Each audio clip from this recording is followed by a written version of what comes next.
2004년 중국의 대표적인 기관 나팔 언론 신화사의 주간지 류망동방주간엔 이런 글이 실렸습니다. 한국 논리대로 35만 제곱킬로미터의 서해를 등거리선 원칙대로 나누면 절반인 18만 제곱킬로미터가 남북한으로 넘어가 분쟁 소지가 있다며 이를 막기 위해 중국이 25만 제곱킬로미터 해역을 차지해야 한다는 내용이었는데요. 이는 서해 전체의 71%에 해당하는 넓이입니다. 중국 측 궤변은 여기서 그치지 않았는데요. 해상 경계를 인구와 경제 규모까지 고려해 정해야 한다는 해괴한 주장도 나왔습니다. 지난해 말에는 중국 군함이 한국 쪽 바다로 10km나 침범, 백령도 40km까지 왔었습니다. 언제든지 전쟁으로 번질 수 있는 중국의 서해 침범은 하루 이틀 일이 아닌데요. 양국의 전단급들이 서해 앞바다에서 대치된 일이 있었습니다. 세계의 눈과 귀가 전쟁이 일어나지 않을까 주목한 사건이었는데요. 1985년 중국의 어뢰정 하나가 우리 해역에서 표류당했습니다. 중국 해군의 북해함대 소속 희욱 후추항급 고속어뢰정 편대 6척이 기동훈련차 산둥반도의 칭다오항을 출항하였습니다. 편대가 예정된 훈련을 마치고 귀항하는 도중 편대 소속 어뢰정 3213호정의 통신사와 항해사가 AK-47 자동소총을 난사하여 6명을 사살하고 2명을 중상 입힌 뒤 편대를 이탈했습니다. 손상 반란이 일어난 것인데요. 이들의 원래 목적지는 대만으로 알려졌으나 흑산도 근해에서 연료가 소진되어 표류했습니다.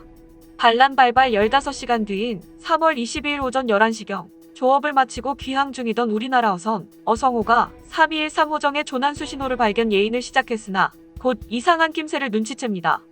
함정 내의 군인들이 총을 소지한 채 살벌한 분위기를 감지한 것이죠. 이 사실은 어뢰정을 구조하러 오는 우리 측 해군에도 전달되었습니다. 당시 중국과 수교가 없었던 터라 중국 측은 홍콩을 통해 구조협조 요청을 합니다. 중국 해군의 어뢰정 한 척이 승조원 18명을 태우고 인근 해역에서 훈련 중 지휘부와 통신이 두절되어 수색 중인데 조난당한 것으로 보인다. 중국 당국에서 수색 작전을 펴고 있으나 현재까지 발견하지 못했으며 아마도 한국 근해로 표류해 간 듯하니 구조에 협조해 달라는 내용이었습니다. 중국 측 연락상으로 단순 표류로만 알고 구조하러 오던 우리 해군의 비상이 걸렸고 이 지역 해역을 전담하던 해군 제3해역 사령부는 함정을 집결시킬 필요성을 느끼고 예하 함정을 동원하였습니다. 진해를 출항하여 서해로 출동 중이던 초계 전투함 한 척과 유도탄 고속함 한 척을 긴급 투입했습니다.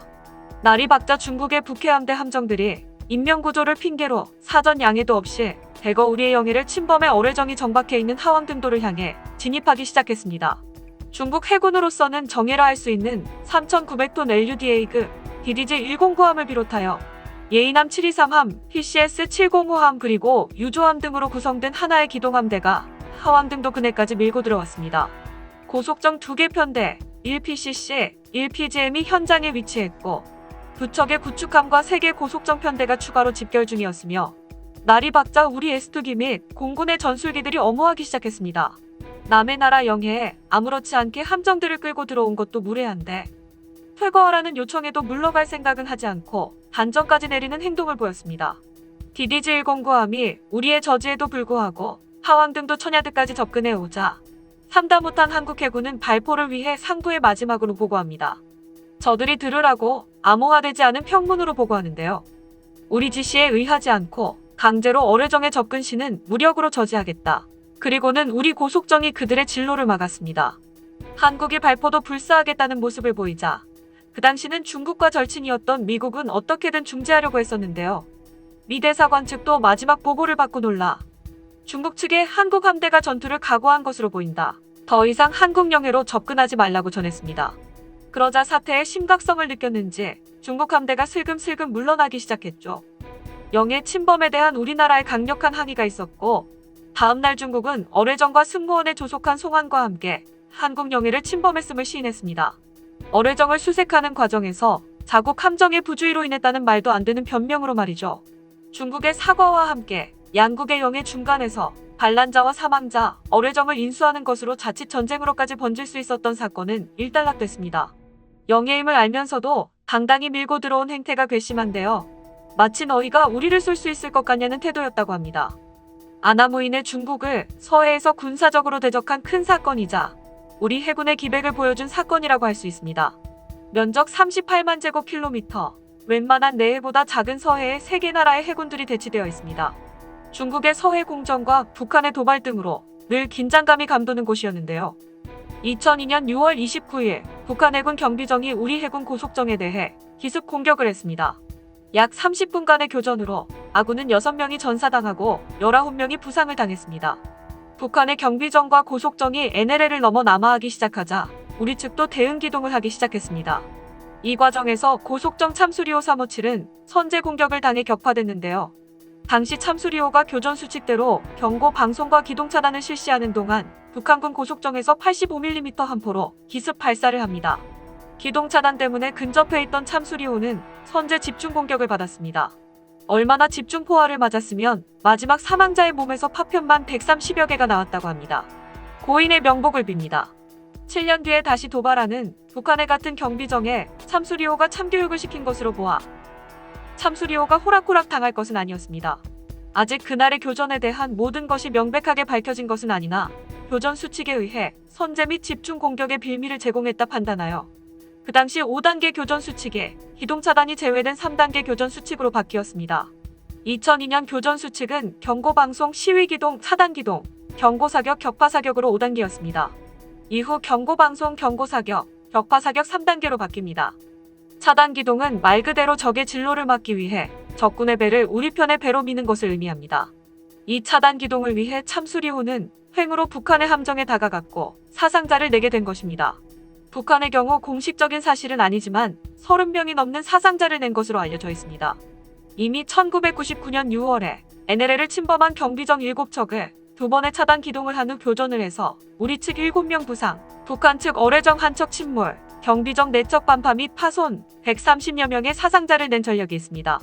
2009년 북한의 경비정이 서해 NLL을 향해 과도하게 접근하자 뒤측은 우리 해역에 과도하게 접근했다. 즉시 북상하라는 경고 통신을 유해 보냅니다. 답변이 없자 인근 해역 참수리급 고속정 2개 편대와 울산급 호위함인 전남함 1척을 급파합니다. 북한 경비정은 결국 NLL을 넘었고 경고통신 3회 후에 경고사격 후 바로 대응사격으로 20mm와 40mm 함포 약 4천여 발을 쏟아 부어 반파 상태로 만들었습니다. 북한식 표현대로 불질에서 북한 경비정을 깔끔하게 반파시키는데 경고사격으로부터 단 5분 걸렸습니다. 당시 서해 교전에 참가했던 해군은 진짜 전쟁을 실감했다고 전했습니다. 평상시의 편한 모습의 상관이 배출함과 함께 그동안 보지 못했던 눈빛으로 우리는 지금 적들을 물리치러 간다. 오늘 우리의 희생으로 고향에 계신 부모와 형제가 편하게 지낼 수 있는 것이다라는 말을 전 장병 앞에서 했다고 합니다. 이 말을 들었을 때 아 이게 전쟁이구나 하면서 배 안의 공기가 싹 바뀌는 것을 느꼈다고 합니다.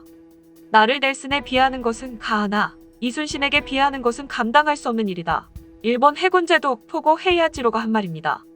내가 제일로 두려워하는 사람은 이순신이며 가장 미운 사람도 이순신이며 가장 좋아하는 사람도 이순신이며 가장 흠모하고 숭상하는 사람도 이순신이며 가장 죽이고 싶은 사람 역시 이순신이며 가장 차를 함께하고 싶은 이도 바로 이순신이다. 임진왜란 참전 왜군 장수 와키사카 야스하루가 한 말입니다. 세계 각국의 해군 사관학교에서는 생도들에게 가르치는 세계 4대 해전이 있습니다. 살라미스 해전, 칼레 해전, 한산 대첩, 트라팔가 해전인데요. 이 중에 이순신 장군의 한산도 대첩을 가장 최고의 해전으로 가르치고 있다고 합니다. 우리가 잘 알지 못하는 사이에 이순신의 후예답게 우리나라 해군들은 목숨을 걸고 우리의 바다를 지키고 있었습니다. 순국선열의 넋을 기리며 오늘 준비한 영상은 여기까지입니다. 끝까지 시청해주셔서 감사합니다. 도움이 되셨다면 좋아요를, 다른 이야기도 궁금하시면 구독을 눌러주세요.